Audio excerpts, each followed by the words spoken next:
salamat po. Ang aking pong kwento ay tungkol sa aking buhay. Isang masayahin, sometimes malungkutin. Ngunit sa lahat ng pagsubok, hindi po ako sumusuko.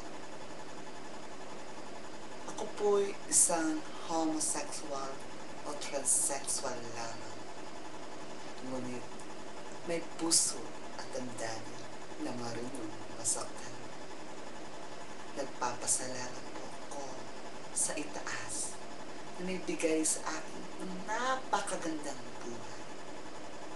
Naway, Panginoon, tulungan niyo po ako sa lahat ng mga bagay na hindi ko po kaya.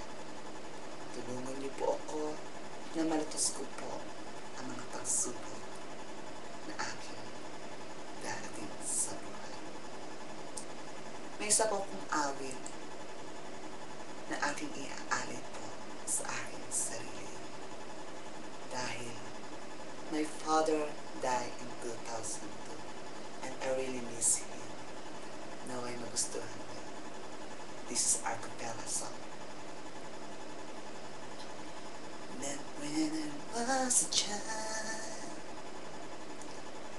before I removed all the innocence that other would leave behind, and dance with my mother and me, and then spin me around till I fell asleep. Then he would carry me, and I knew for sure I was loved.